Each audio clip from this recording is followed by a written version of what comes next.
जय हिंद dear defence aspirants. Lecture 8 आपके जीटीओ सीरीज़ का फर्स्ट डे का जो है लास्ट टास्क होता है और इसको लेकर थोड़ा सा कन्फ्यूजन रहता है कि कैसे बोलना है, क्या करना है। तो चलिए इसके बारे में आज बात करते हैं। तो आपको पता है डे 3 जो आपके एसएसबी का है और जीटीओ का जो डे 1 है उसका लास्ट टास्क होता है लेक्चर 8। अब लेक्चर 8 में आपको 3 मिनट के लिए एक प्रिपरेशन का टाइम मिलता है और 3 मिनट आपको बोलना होता है। अब यहाँ पे आपका जो ग्रुप है वो आपके सामने होता है, जो जीटीओ ग्रुप है। जीटीओ सर भी बैठे होते हैं और अगर ट्रेनी जीटीओ सर हैं तो वो भी बैठे होते हैं। तो एक सर्टेन अमाउंट ऑफ प्रेशर आपके पास होता है, आपको खड़े होकर इस चीज़ को डिलीवर करना होता है। अब ये स्टार्ट कैसे होता है, जीटीओ सर आपको एक कार्ड देते हैं। कार्ड में 4 टॉपिक्स होते हैं। अब ये समझने की ज़रूरत है कि जो टॉपिक्स हैं, मैंने यहाँ पे लिखा हुआ है D1, D2, D3, D4। D is for difficulty. आपके जो 4 टॉपिक्स हैं वो डिफ़िकल्टी लेवल के हिसाब से डिज़ाइंड होते हैं। एक हो सकता है जो सबसे ज़्यादा डिफ़िकल्ट टॉपिक हो, और ज़रूरी नहीं है वो इसी सीरियल में लिखा हो, वो रैंडमली कहीं पे भी लिखा हो सकता है। आपको ये समझना पड़ेगा कि कौन सा डिफ़िकल्ट है, कौन सा ईजी है।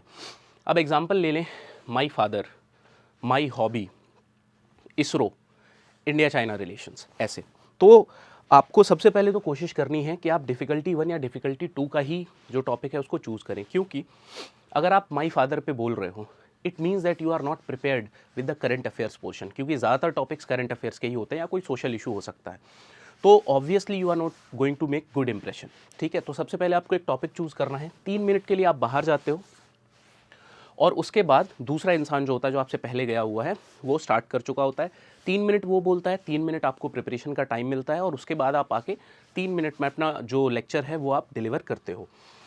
तो आई होप ये चीज़ आपको समझ में आ गई होगी। अब इसके आगे हम बात करते हैं कि हमें क्या रखना चाहिए, क्या बोलना चाहिए और किस तरीके से उन 3 मिनट्स को हमें अपना प्रोसीड करना है।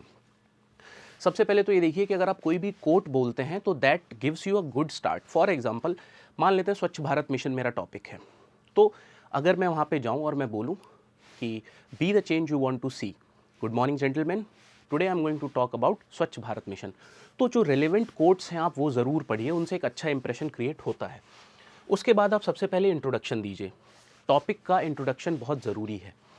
इंट्रोडक्शन में आप उस टॉपिक का हिस्टोरिकल बैकग्राउंड बता सकते हैं अगर वो रेलेवेंट है तो। मान लेते हैं इंडो चाइना पे आप बात कर रहे हो, इंडिया चाइना रिलेशंस पे, तो आप हिस्ट्री में बताइए, आप रेफ़र करिए पंचशील एग्रीमेंट को, उसके बाद कैसे चीज़ें ख़राब हुई 1962 वॉर, और उसके बाद का जो भी प्रॉब्लम्स रहे वो।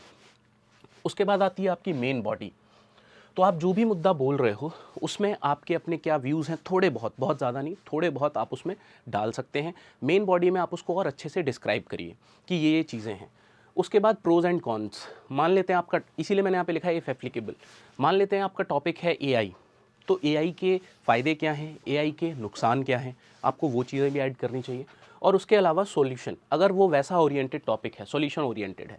जैसे मान लेते हैं कि एक टॉपिक आ गया और आपको उसके बारे में बोलना है, ठीक है। टॉपिक है इंटरनेट यूज़ बाय यूथ। तो अगर आप ऐसा समझते हो कि ज़्यादा हो रहा है, उसका मिसयूज़ हो रहा है, तो कैसे हम उसका सॉल्यूशन कर सकते हैं, ठीक है। मान लेते हैं कोई ऐसा टॉपिक आ रहा है, increasing pollution levels in river waters, तो सॉल्यूशन आपको देना चाहिए। और उसके बाद आप कंक्लूड करते हैं कि these were my opinions about it, thank you so much gentleman, बस। और फिर आप रेस्ट कर सकते हैं। इसके अलावा आपको ये भी ध्यान रखना है कि आप वहाँ पे खड़े हो तो आपकी पूरी बॉडी जो है वो जीटीओ सर को और बाकी आपके लोगों को दिख रही है। तो आपको कोशिश करना है आप स्टैंड एट ईज पोजीशन में इस तरीके से खड़े रहें और बहुत ज़्यादा हैंड मूवमेंट ना करें। थोड़ा बहुत हैंड मूवमेंट एक बार में एक हाथ का हो सकता है। And keep your elbows close to your body always. अगर आप हैंड मूवमेंट कर भी रहे हैं तो एल्बो हमेशा आपकी बॉडी को टच हो, आप इतना हैंड मूवमेंट करें, इससे आपको ये पता चलता रहेगा कि आपका हैंड मूवमेंट बहुत ज़्यादा नहीं हो रहा है, ठीक है। So that was all about lecture 8, basics of lecture 8। और इसके लिए आपको प्रिपेयर कैसे करना है, सबसे पहले तो आप एटलीस्ट 50 to 100 करंट अफेयर्स के टॉपिक्स जो हैं उनको प्रिपेयर करके रखिए, क्योंकि कंटेंट नहीं होगा तो you will be bound to choose easy topic और उस पर बोल के आप बहुत अच्छे मार्क्स स्कोर नहीं कर पाएंगे। तो thank you so much, take care, all the very best and जय हिंद।